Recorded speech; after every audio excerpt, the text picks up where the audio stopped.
The courtroom was silent except for the low hum of alien technology.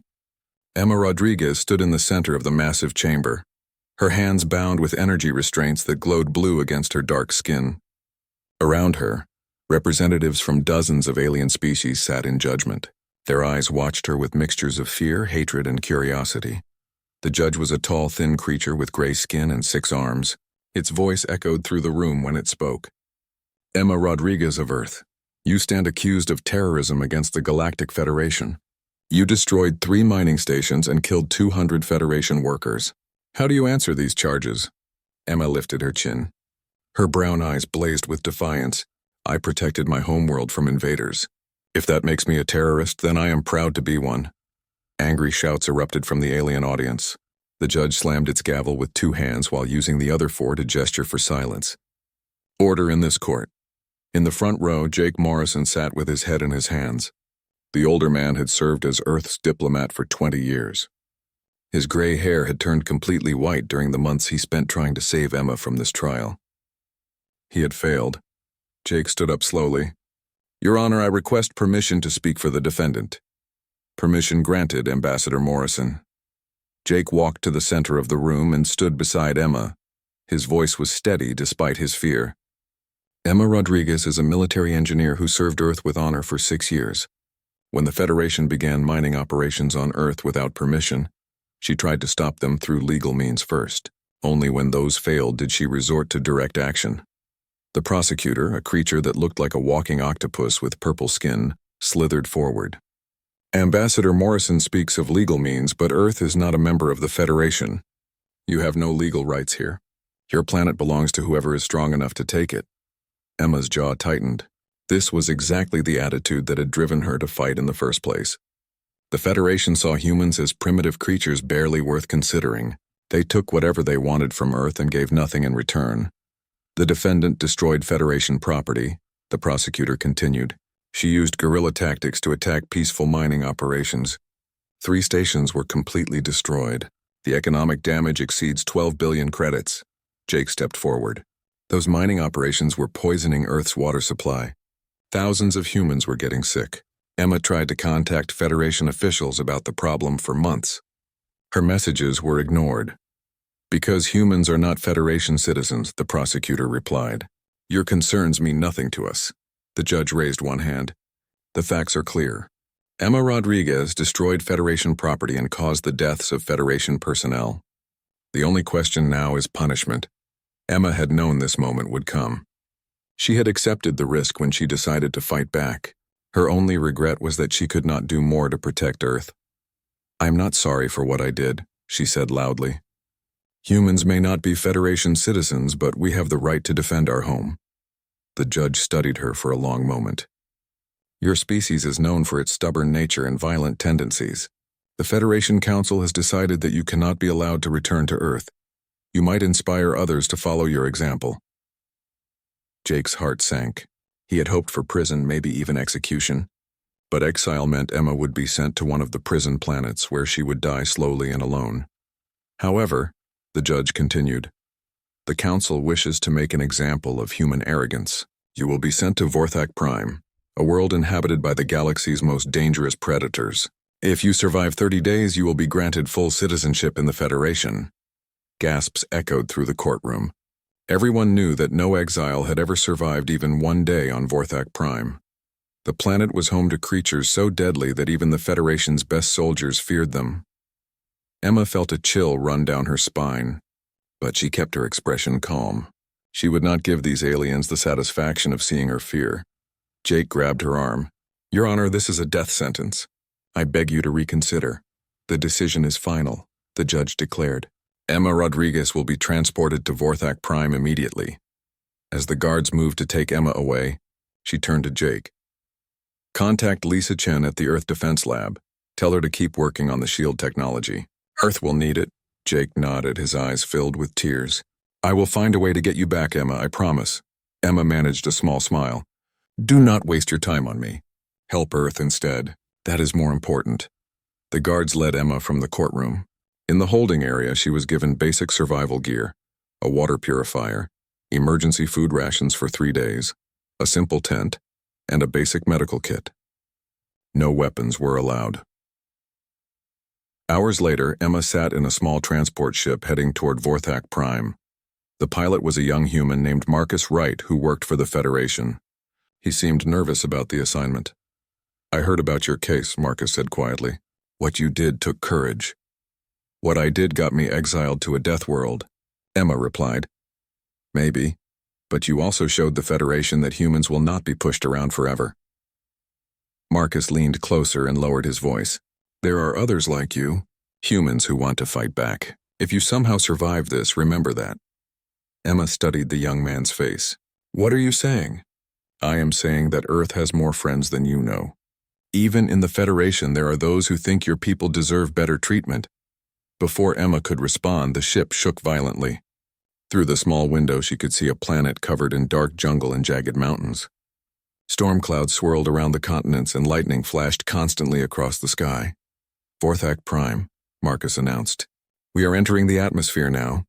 The ship bucked and rolled as it descended through the violent storms. Emma gripped her seat and tried to stay calm.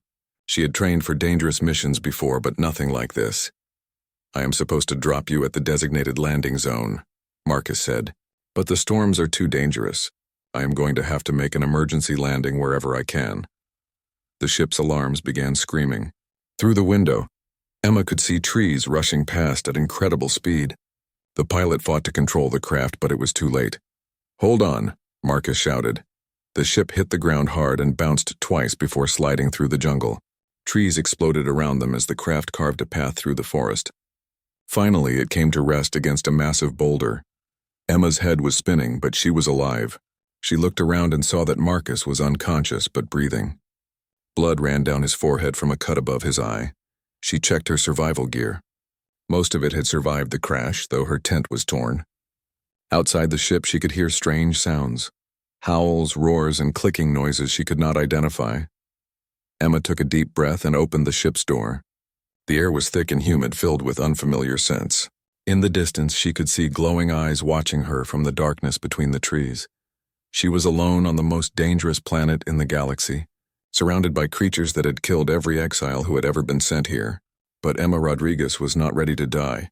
She stepped out of the crashed ship and into her new life as the first human to set foot on Vorthak Prime. The hunt was about to begin. Emma checked Marcus one more time. The pilot was still breathing but would not wake up. She could not carry him, and staying with the crashed ship would only make them both easy targets. She had to move. The jungle around her was alive with danger. Strange bird calls echoed through the trees, and she could hear heavy footsteps moving through the underbrush.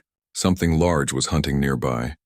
Emma grabbed her survival pack and stepped away from the ship. The ground was soft and muddy beneath her boots. Huge trees stretched up toward the sky, their branches so thick that very little sunlight reached the ground. Everything was green and wet and hostile.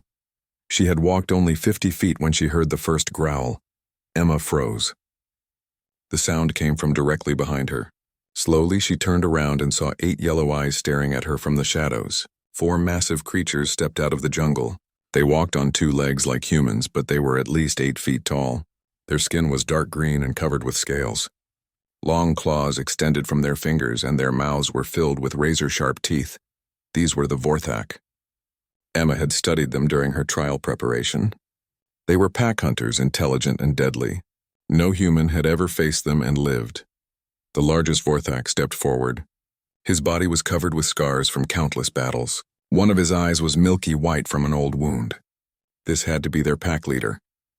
Emma forced herself to stay calm. Running would only trigger their hunting instincts.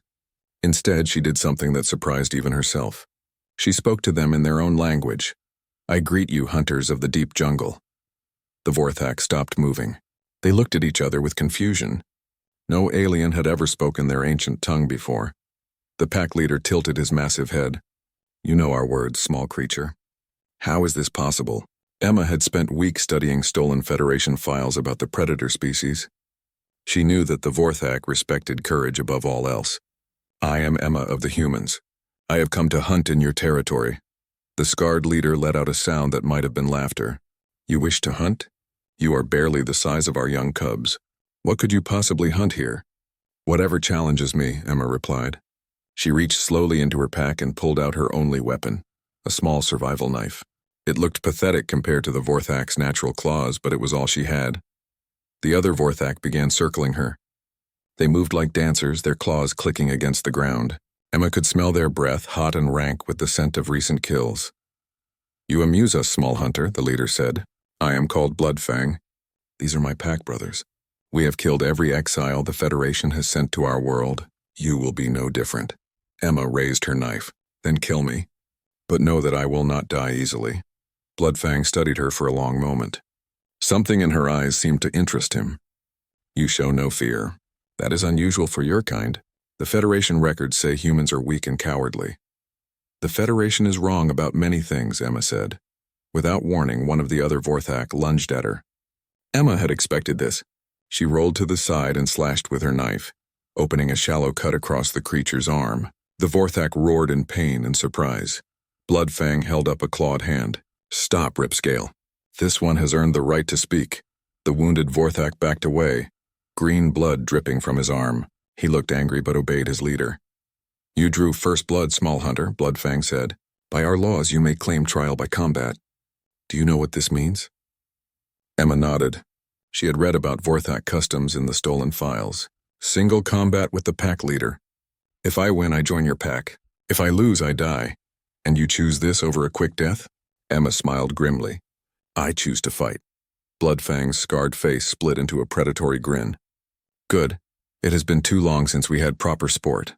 The pack formed a circle around Emma and their leader. Bloodfang crouched low and extended his claws. They were as long as Emma's fingers and looked sharp enough to cut steel. "Begin," he growled. Emma knew she could not match the Vorthak's strength or speed. Her only advantages were her military training and human unpredictability. When Bloodfang charged, she did not try to dodge. Instead, she dropped flat on her back and kicked upward with both feet. Her boots caught Bloodfang in the stomach. The impact sent him stumbling backward, but he recovered quickly. He swiped at her with his claws, and Emma barely rolled away in time. The claws gouged deep furrows in the muddy ground where her head had been. Emma scrambled to her feet and circled around behind a tree. Bloodfang followed, moving with the fluid grace of a natural predator. When he came around the tree, Emma was waiting.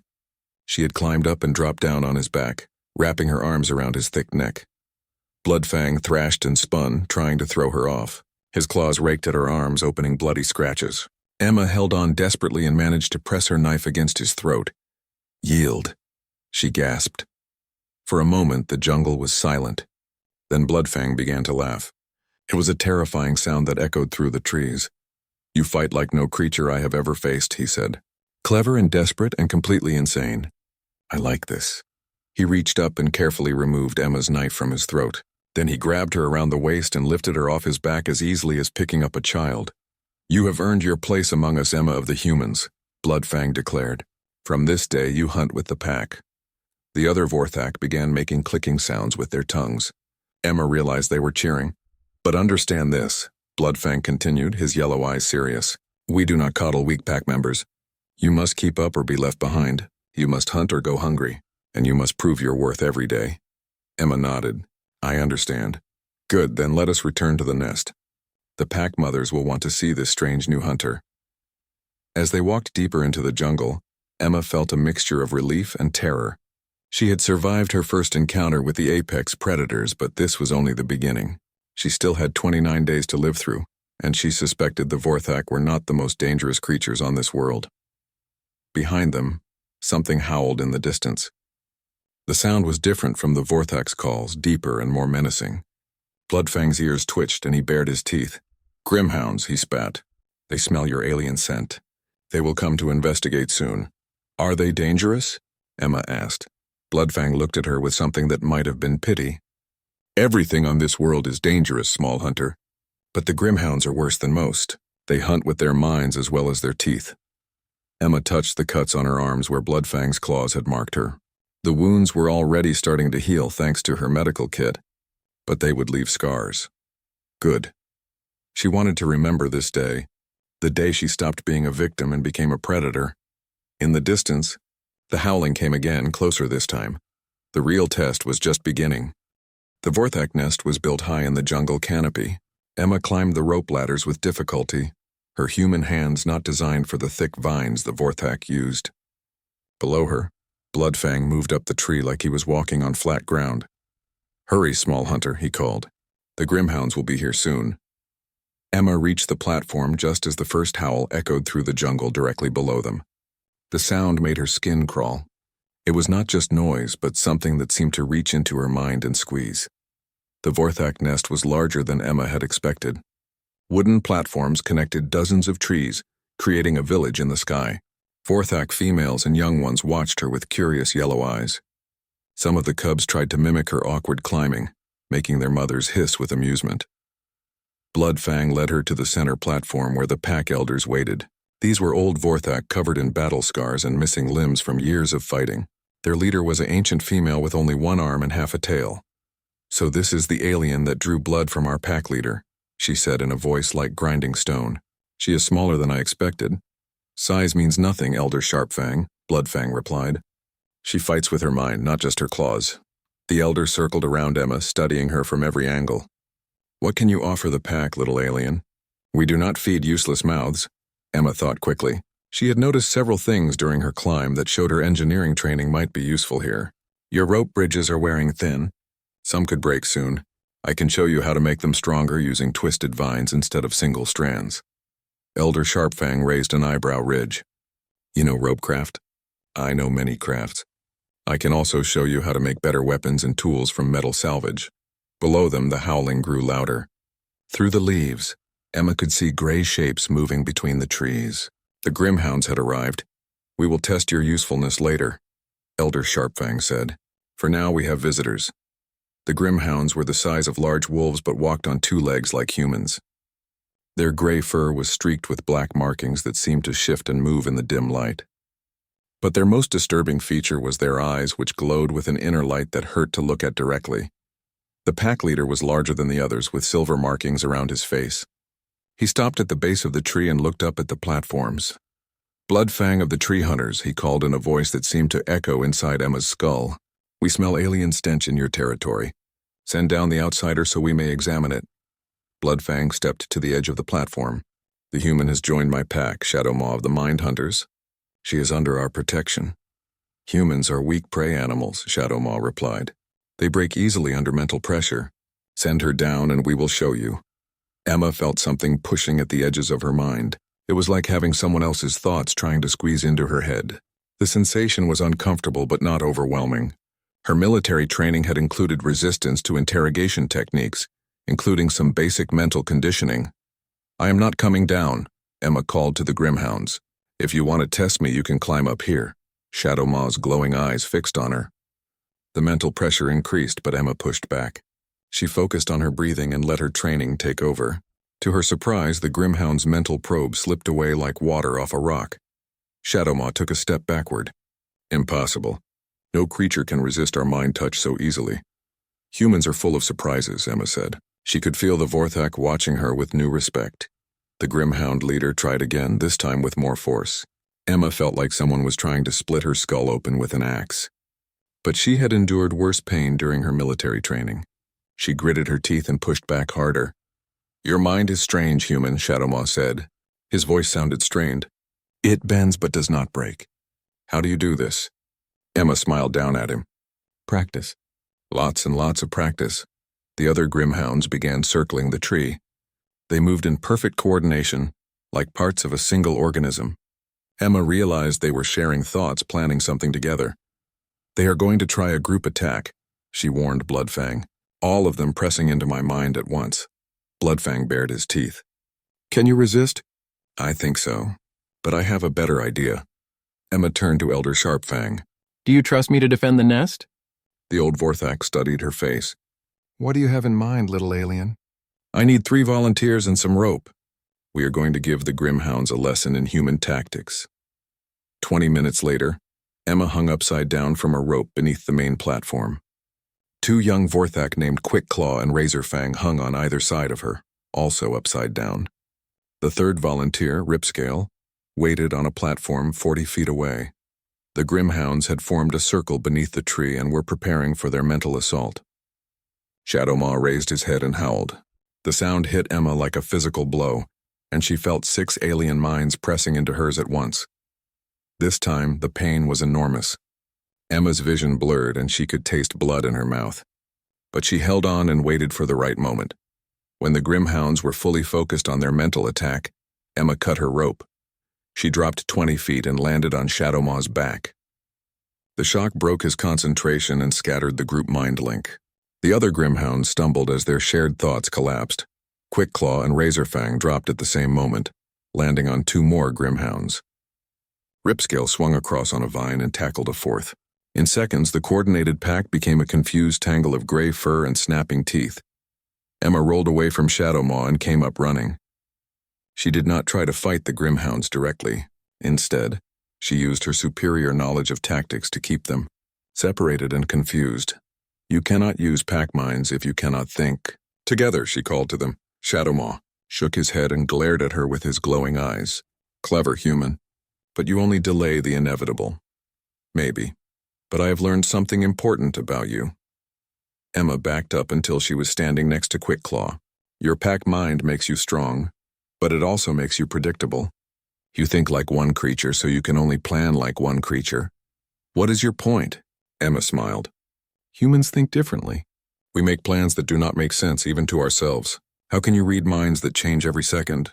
Shadowmaw circled her slowly. The other Grimhounds regrouped but kept their distance. You speak wisdom, strange human. Perhaps we underestimated your species. Most people do. It usually works out badly for them. The Grimhound leader sat back on his haunches and studied her with new interest. You have earned our respect today, Emma of the humans. We will remember this lesson. As the Grimhounds melted back into the jungle, Emma climbed back up to the main platform. The Vorthak were waiting for her with expressions of amazement. Elder Sharpfang approached her slowly. In 60 years, no one has ever defeated the Mindhunters so completely. How did you know their weakness? Emma touched her temple where a trickle of blood showed the cost of resisting the mental attack. Because humans have the same weakness. We are social creatures, but we think as individuals. I just turned their strength against them. Bloodfang placed a massive clawed hand on her shoulder. You fight with your mind like no creature we have ever seen. The pack is honored to have you. As the sun set over the alien jungle, Emma realized she had survived another day. But more importantly, she had begun to understand something about this world and its dangers. The predators here were not just mindless killers. They were intelligent, organized, and deadly, but they had never faced anything like human creativity before. 27 days to go. Emma had been living with the Vorthak for 2 weeks when the skyships appeared. She was working on a new bridge design when Quickclaw came running across the platforms. Emma, strange flying things approach from the east. Bloodfang calls for you. Emma dropped her tools and followed the young Vorthak to the observation platform.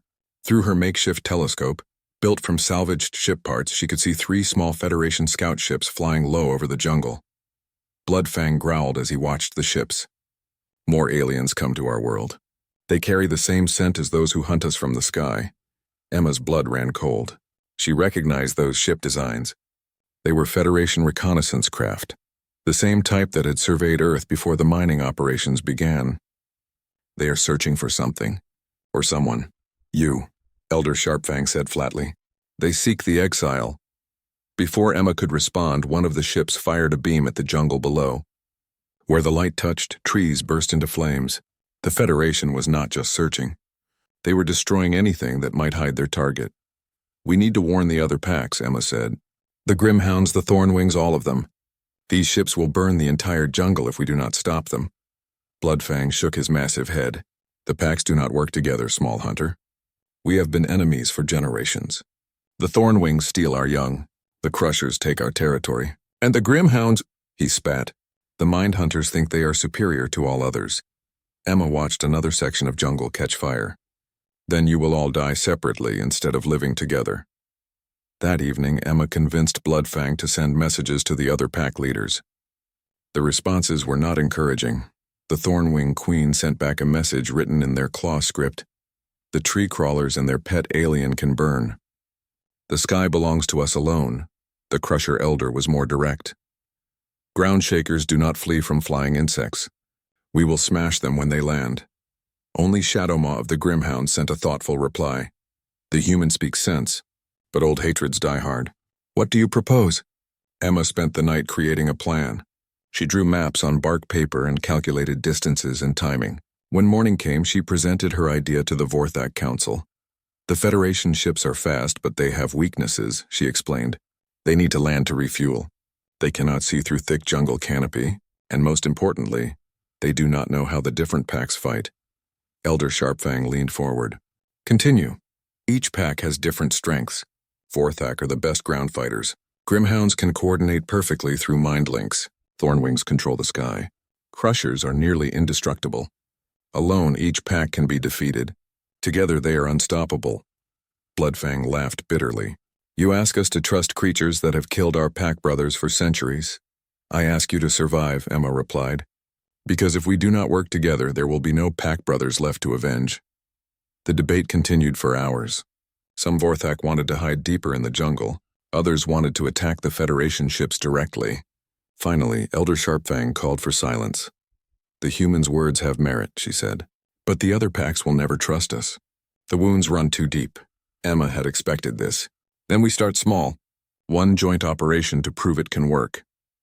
3 days later, Emma stood on a hill overlooking a Federation landing site. The ships had touched down in a clearing to refuel from portable generators. 24 Federation soldiers in power armor patrolled the perimeter. Hidden in the jungle around the clearing were members of all 4 predator packs. It had taken Emma's best diplomatic skills to get them here, and even now she could feel the tension between the groups. Through her mind link with Shadowmaw, she could sense the Grimhound's positions on the east side. Above, Thornwing flyers circled silently in the clouds. To the west, Crusher heavyweights waited among the rocks, and everywhere in between, Vorthak warriors crouched ready to strike. Emma activated her stolen Federation communicator.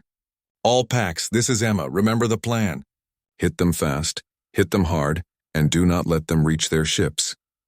The attack began when a Thornwing dropped from the sky and landed on one of the Federation soldiers. Its venomous barbs penetrated the armor joints and the soldier collapsed within seconds. The other soldiers spun around looking for targets. That was when the Crushers charged out of the rocks. The massive beetle-like creatures smashed through the Federation line like bowling balls through pins. While the soldiers were distracted by the frontal assault, Vorthak hunters emerged from the jungle behind them. Their claws found weak points in the armor that even Emma had not known existed. The Grimhounds struck last, using their mind powers to confuse and disorient any soldiers who tried to retreat toward the ships. The entire battle lasted less than 5 minutes. When it was over, the Federation force was completely destroyed.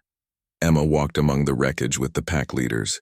For the first time in generations, all 4 species stood together without fighting. That was easier than I expected, admitted Razorwing, the Thornwing Queen. She was a magnificent creature with silver feathers and wings that spanned 30 feet.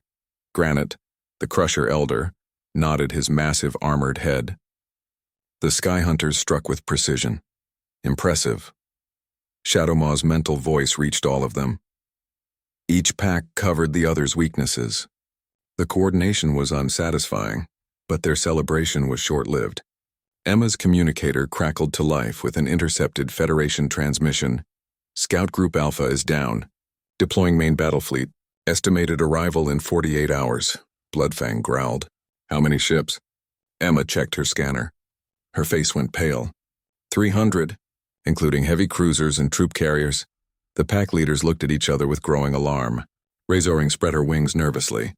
We cannot fight an entire fleet. Not with yesterday's tactics, Emma agreed. But we have something the Federation does not expect. What? Shadowmaw asked.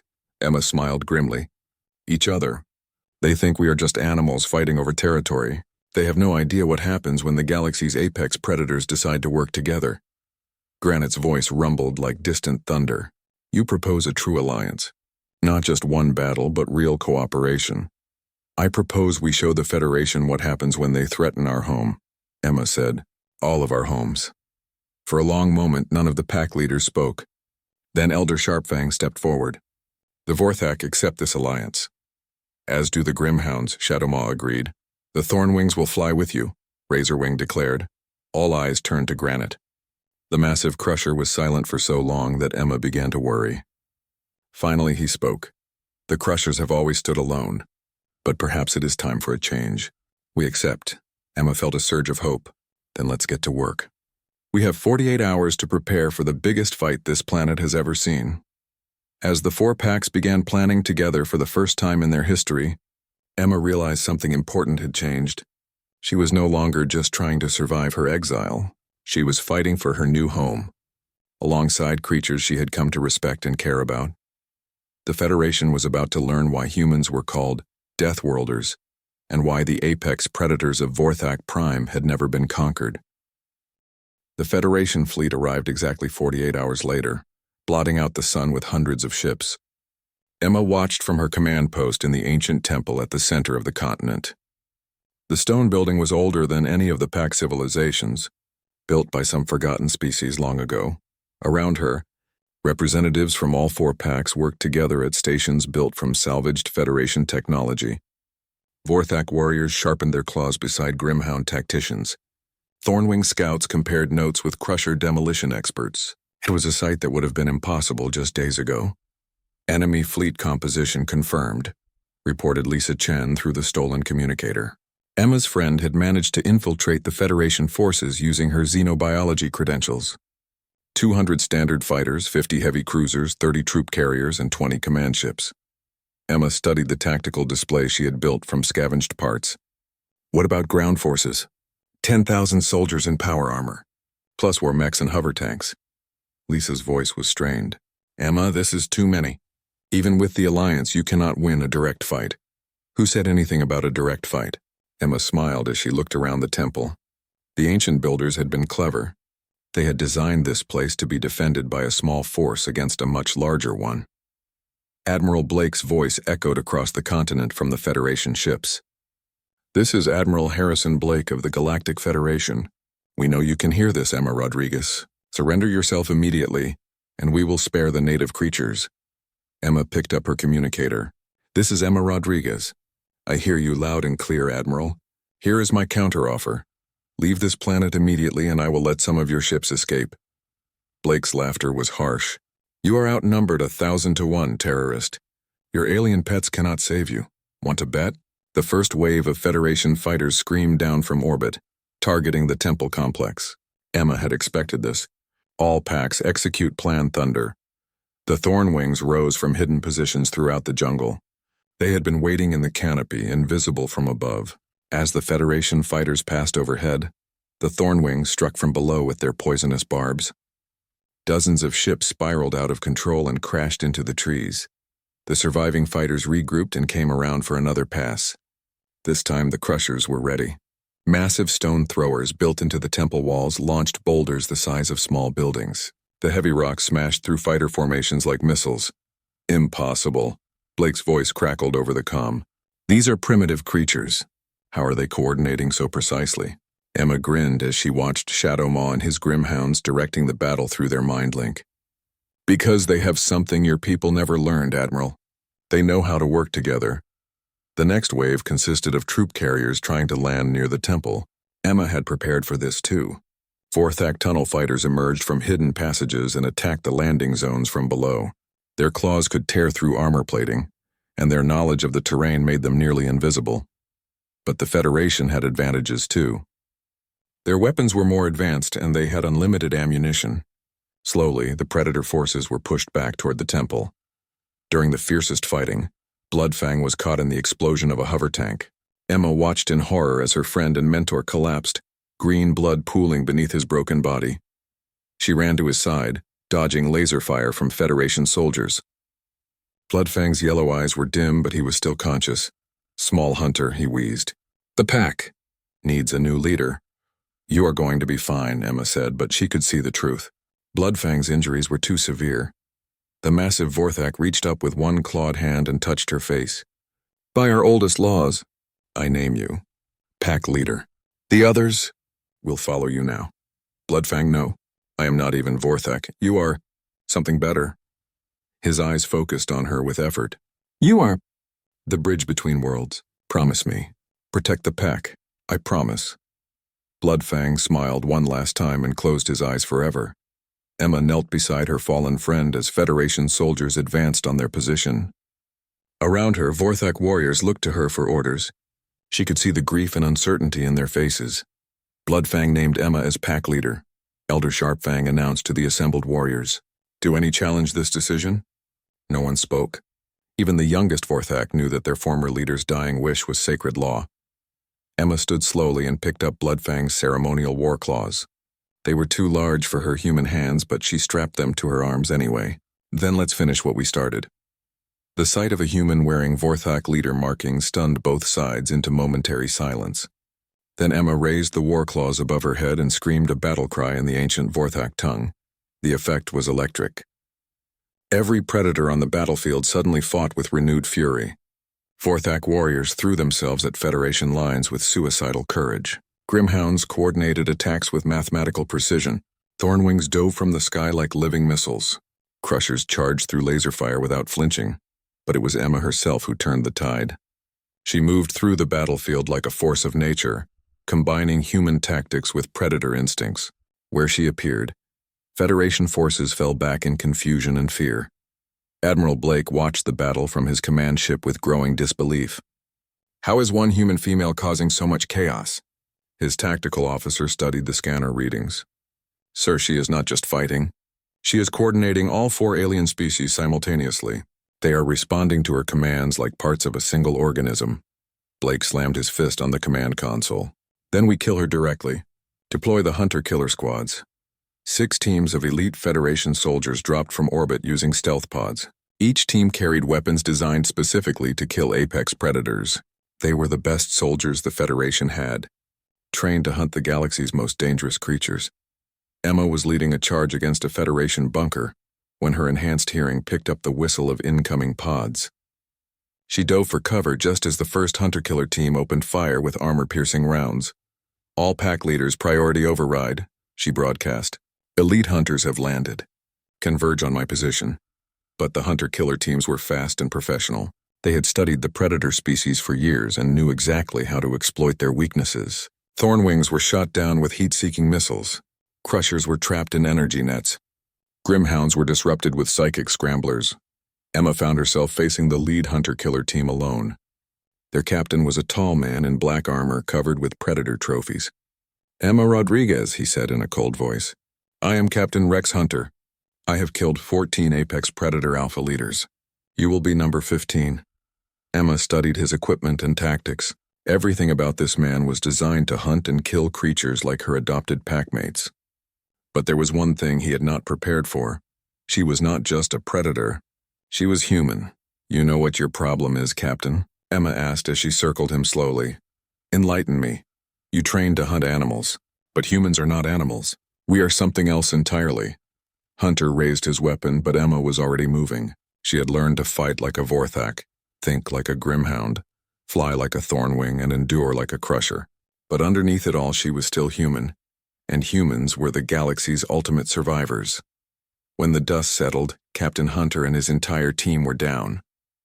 Emma stood over them, bloodied but victorious, wearing the war claws of a Vorthak leader and the respect of 4 predator species. Admiral Blake's voice crackled over the comm, no longer confident. This is impossible. How did you defeat my best hunters? Emma picked up Hunter's communicator and spoke directly to the Admiral. Because you made the same mistake everyone makes about humans. You thought we were just another species to be cataloged and controlled. But we are not just predators, Admiral. We are the creatures that turned wolves into dogs and made allies out of enemies. What are you saying? Emma looked around at the battlefield where Vorthak, Grimhounds, Thornwings, and Crushers fought side by side under her command. I am saying that you picked the wrong planet to invade, and the wrong human to exile. As if summoned by her words, Shadowmaw appeared beside her, his mental voice reaching every creature on the battlefield. The small hunter speaks truth. She is no longer pack member. She is pack mother of all packs. Razorwing landed nearby, her silver feathers gleaming in the firelight. The sky hunters accept Emma as our queen. Granite's voice rumbled from across the battlefield. The ground shakers bow to the bridgewalker. Elder Sharpfang approached and knelt before Emma, offering her Bloodfang's leadership amulet. The tree hunters crowned the queen of the predators. Emma took the amulet with shaking hands. She had come to this world as an exile facing certain death. Now she stood as ruler of the galaxy's most feared predator species. Admiral Blake's fleet was already retreating to orbit, their ground forces in full rout. The real war was just beginning. 3 days after the Federation retreat, Emma stood in the Great Hall of the ancient temple. Representatives from all 4 predator species had gathered for the first joint council in their recorded history. The walls were decorated with captured Federation weapons and the banners of the United Packs. Emma wore the ceremonial armor of all 4 species: Vorthak war claws, a Grimhound mind crown, Thornwing flight feathers, and Crusher stone plates. The combination should have looked ridiculous on a human, but instead it seemed natural, as if she had been born to wear it. "My queen," Elder Sharpfang said formally, "we have received more messages from the fleeing Federation ships. Admiral Blake demands that we surrender you for trial." Emma laughed. What was my reply? Shadowmaw's mental voice carried amusement. Razorwing suggested we send him one of her tail feathers. The poison would kill him within minutes. "Too quick," rumbled Granite. I preferred my idea of dropping a boulder on his ship. Emma raised her hand for silence. "We have more important matters to discuss than Admiral Blake's fate. Lisa Chen has sent us intelligence about Federation movements throughout the galaxy." She activated the holographic display built from captured Federation technology. Images of dozens of worlds appeared in the air above them. The Federation has prison planets like this one scattered across 3 star systems. Each one holds creatures they consider too dangerous to live among civilized species. "More apex predators?" asked Razorwing. "Some, but also political prisoners, rebels, and anyone else who opposes Federation rule." Emma highlighted several planets. On Talon 4, they hold the last free raptor clans. On Deathspike, the surviving Bone Crushers fight endless wars for Federation entertainment. And on Earth, she paused, her voice heavy with emotion. "On Earth, my people suffer under Federation occupation. Their children are taken for genetic experiments. Their resources are stripped away. Their leaders are imprisoned or executed." The Predator representatives growled and hissed with anger. In the months since the Alliance formed, they had come to understand that the Federation's cruelty extended far beyond their own world. "What do you propose, my queen?" Elder Sharpfang asked. Emma smiled, and there was something predatory in her expression that would have made Admiral Blake very nervous. "I propose we do what the Federation fears most. I propose we unite every oppressed species in the galaxy." The council chamber erupted in excited roars and battle cries. The Predators had tasted victory against the Federation, and they wanted more. "But first," Emma continued, "we need to deal with the immediate threat. Blake's fleet has regrouped at the edge of the system. They are waiting for reinforcements." Marcus Wright's voice came through the communication system. The pilot had recovered from his crash injuries and now served as Emma's intelligence coordinator. "My queen, I have updates from our spy network. The Federation is sending the Imperial battle fleet to destroy Vorthak Prime completely. 2,000 ships under the command of Fleet Admiral Sarah Carter." The chamber fell silent. Even the apex predators understood what those numbers meant. "When will they arrive?" Emma asked. 6 days. Emma closed her eyes and thought. 2,000 ships was far more than they could fight with conventional tactics. But humans had never been conventional. "Shadowmaw, how many Grimhounds can maintain a mind link across interplanetary distances?" The pack leader considered. "Perhaps 50 of our strongest. But the strain would be enormous." "Razorwing, how high can your people fly?" "In atmosphere, we can reach the edge of space. In vacuum, we can survive for short periods using our internal air reserves." "Granite, what is the maximum explosive yield your people can create?" The Crusher Elder's eyes gleamed. "With the right materials, we can crack small moons." Emma began to pace, her mind working furiously. The Predators watched her with fascination. They had learned to recognize this behavior as the sign that their human queen was planning something impossible. "Jake Morrison is leading a coalition of free worlds against the Federation," Emma said finally. "Diana Foster has turned half the Federation Council against the military leadership. And Lisa Chen has developed new technologies that could change the balance of power." She turned to face the assembled Predators. "But we cannot wait for them to save us. We are going to save ourselves and everyone else in the process." Emma activated the tactical display again. This time it showed the entire star system. "Here is what we are going to do." The plan she outlined was so audacious that even the apex predators were impressed. It required perfect timing, impossible courage and luck beyond measure. In other words, it was perfectly human. 5 days later, Fleet Admiral Carter's invasion force dropped out of hyperspace, expecting to find the smoldering ruins of Vorthak Prime. Instead, they found what appeared to be an empty system. "Where are the defense fleets?" Carter asked her tactical officer. "Unknown, Admiral. All we detect are some primitive settlements on the planet's surface." Carter studied the scanner readings with suspicion. She had not become Fleet Admiral by underestimating her enemies.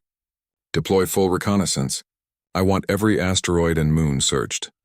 What she did not know was that 50 Grimhounds had linked their minds and were projecting false images directly into the Federation sensors. The invasion fleet saw empty space where the United Predator forces actually waited. Hidden inside a hollow asteroid, Emma watched the Federation ships spread out across the system. All forces prepare for Operation Deathworld.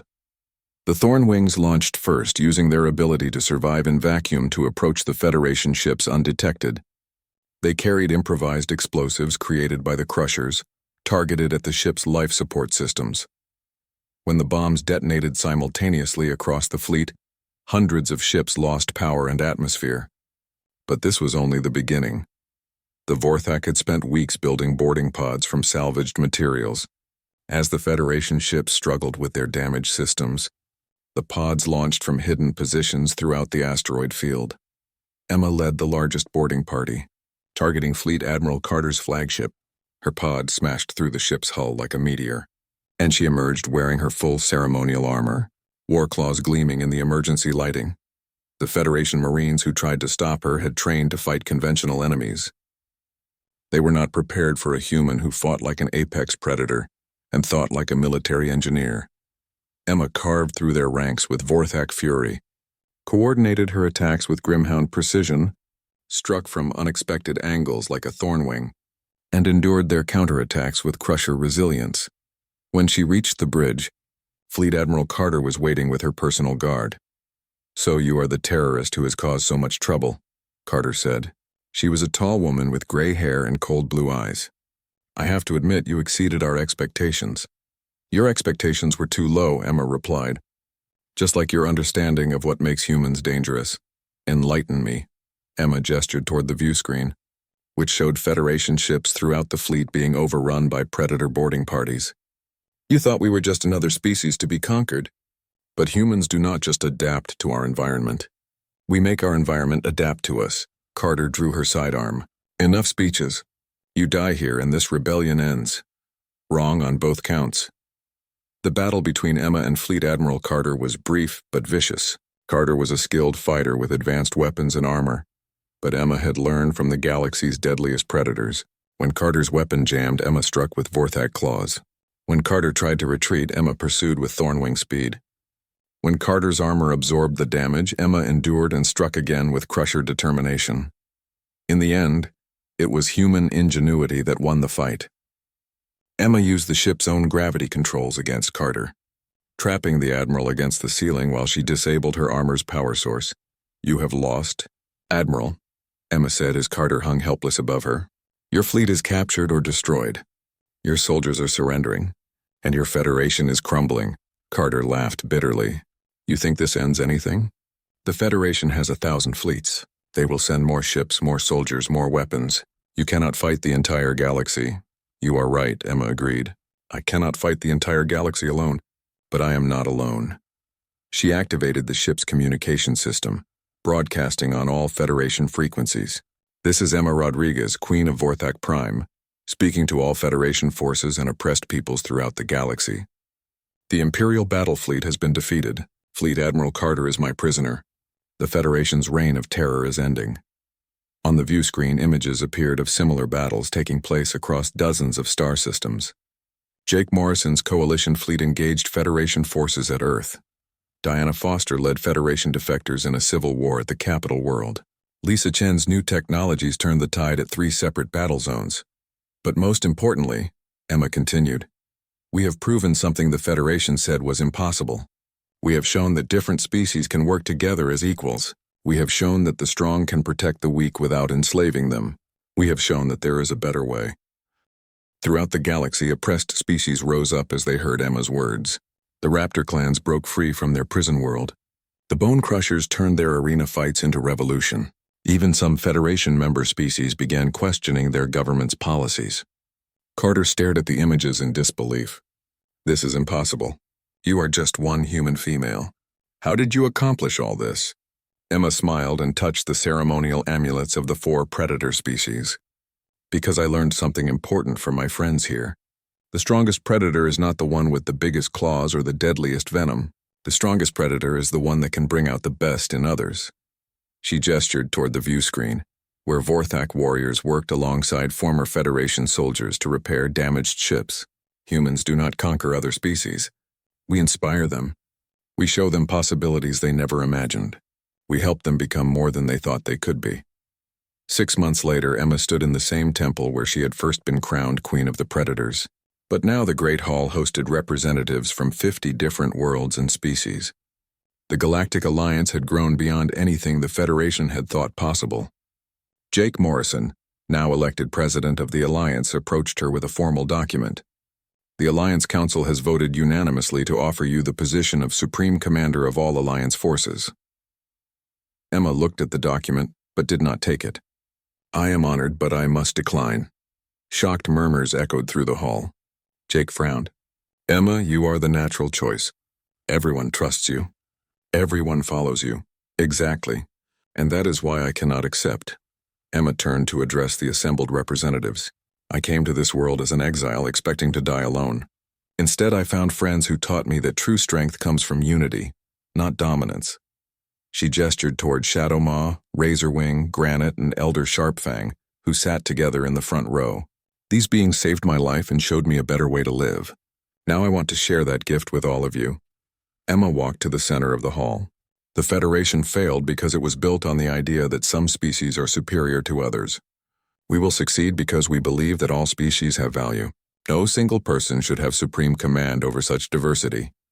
She activated a holographic display showing the proposed Alliance government structure. Instead, I propose a council system where each member world has equal representation. Decisions will be made by consensus, not by the commands of a single leader. Jake shook his head. That could take forever. How will we make quick decisions in a crisis? Emma smiled. The same way the predator packs do, by trusting each other and working together toward common goals. The debate lasted for hours, but in the end, the Alliance voted to adopt Emma's proposal. The new government would be a true democracy, with rotating leadership and shared power. As the representatives filed out to begin their new work, Emma remained in the temple with her closest friends and advisors. Do you ever regret it? Lisa Chen asked. Giving up that kind of power? Emma looked around at the ancient stone walls where she had learned to be something more than human. The Federation thought they were punishing me by sending me here. Instead, they gave me the greatest gift possible. What gift? Jake asked. Emma touched the predator amulet she still wore, symbols of the bonds that had changed her life forever. They taught me that humans are not meant to rule the galaxy. We are meant to help it grow. Outside the temple, ships from dozens of worlds prepared to return home, carrying news of the new alliance to every corner of the galaxy. The age of Federation tyranny was ending, replaced by something unprecedented in galactic history. A government built on cooperation instead of conquest. Emma Rodriguez had been exiled as a terrorist and condemned to die among savage predators. She had risen to become queen of the apex predators and leader of a galactic revolution. But her greatest achievement was teaching the galaxy that true strength came not from being the deadliest predator, but from being the bridge that allowed different species to become more together than they ever could alone. The Deathworlder girl had indeed risen to rule among apex predators. But in the end, she had chosen to lead them toward something even greater than dominion. She had led them toward freedom.